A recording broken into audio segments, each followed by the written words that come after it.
jumper's knee, or it is called as the patellar tendonitis. All the content material provided here is only for the teaching purpose. Recapitulation, anatomy and physiology of the knee is required to know this topic. To learn about knee anatomy and its rehabilitation, that is our objective. Jumper knee, also known as patellar tendonitis, is caused by overuse or injury to the patellar tendon. When you overuse your knee, it can cause tiny tear to form in the patellar tendon, causing jumper's knee. This injury is more common in sports with lot of running and jumping, including basketball, volleyball, and track and field sports. So it is an overuse syndrome involving the extensor mechanism are commonly grouped together under the term jumper's knee. The patellar tendonitis is the most common, typically presenting with pain near the insertion of the tendon at the inferior pole of the patella. Jumper's knee is graded from 1 to 4 depending on how severe the injury is. Grade 1 means you have some pain when performing an activity, while grading 4 means you have constant pain. Noticing and symptoms and treating the injury early can prevent further damage. If we will talk about the symptoms, pain is one of the major uh, problem, swelling, bruising, stiffness, pain while bending.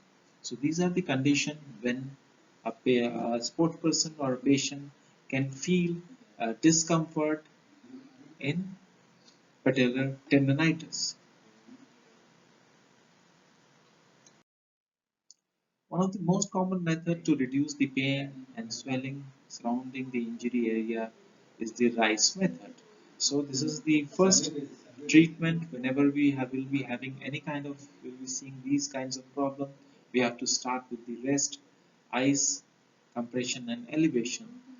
This acronym stands for rest, ice, compression and elevation. Achieve all four steps by lying down on your back with a therapal knee strap on the elevating your leg with the Roland leg elevation splint. The cold pack compresses your knee while the splint elevates your knee to reduce the blood flow. When you are not resting, it is best to wear a brace or a strap to compress the area, such as Kramer patellar tendon strap. Finally, get some pain relief by using a topical pain relief like Biofreeze and talk to your doctor for additional advice if needed. And sometimes NSAIDs will be required to reducing the pain.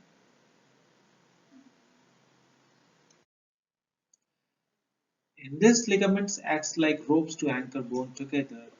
The UCL is on the inner border of the thumb and stops the thumb from moving outward. If the thumb is forcefully pulled out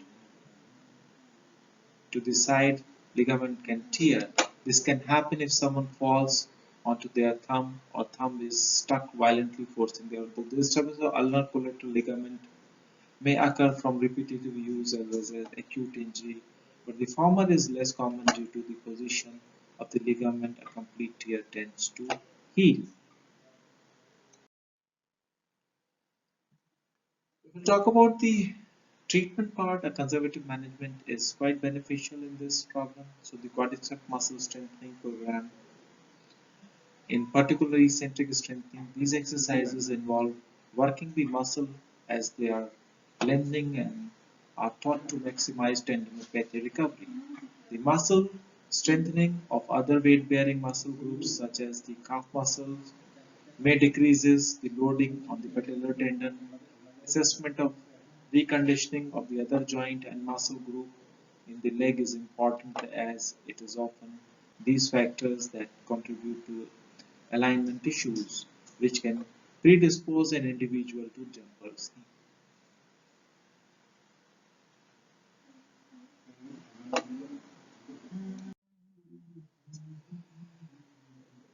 In conservative management, ice packs to reduce the pain and inflammation. Ice should be applied for 10 to 15 minutes at time and can be applied regularly throughout the day. Never apply ice directly to the shin as this could lead to an ice burn. Massage therapy, friction techniques can be used which will aid the recovery process. Aprocinin injections, these may help tendinopathies by restoring enzyme balance in the tendon. So the corticosteroid injection or local corticosteroid injection may be considered in more severe cases. A physician should explain that the steroid could cause further tendon degeneration and perhaps even rupture if an allowed loading the tendon too quickly once the symptom is.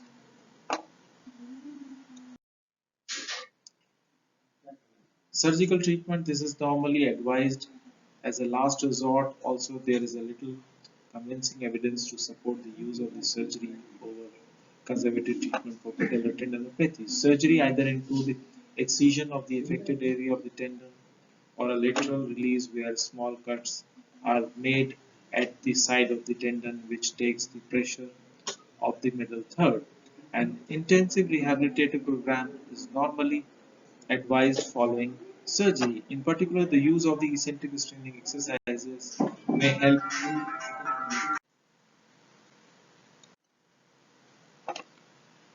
help stimulate healing.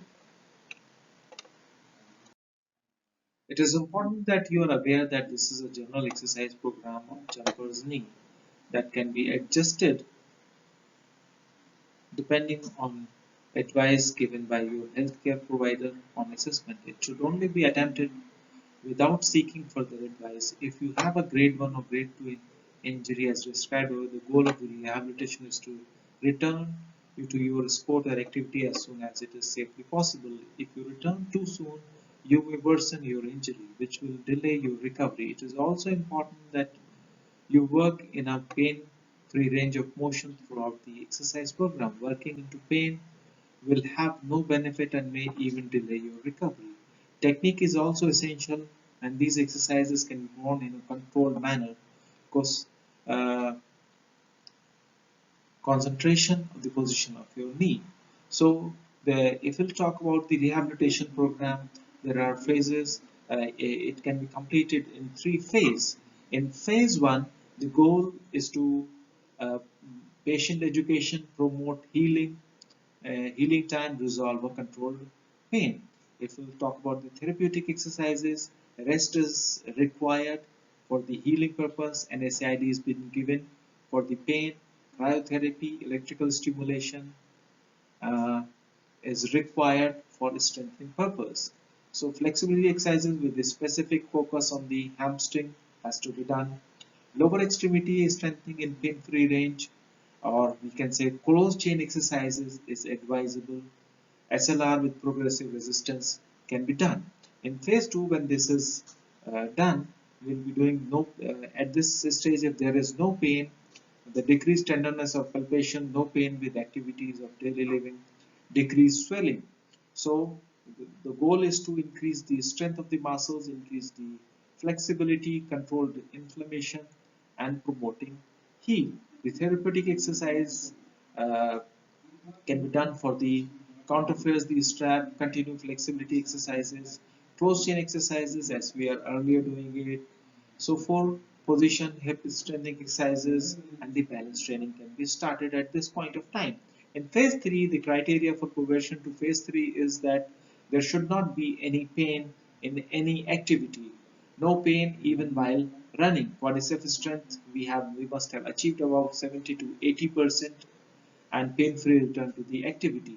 The patient education to prevent recurrent episodes and modify activities, maintain strength and the flexibility, therapeutic exercise, continuing flexibility exercises, continuous strengthening exercises, running programs, and skill specific activities has to be achieved. Aerobic conditioning can be done. The patient education is one of the most important thing because with the education we can reduce the chances of recurring this problem. We have taken this reference from all these articles. Thank you.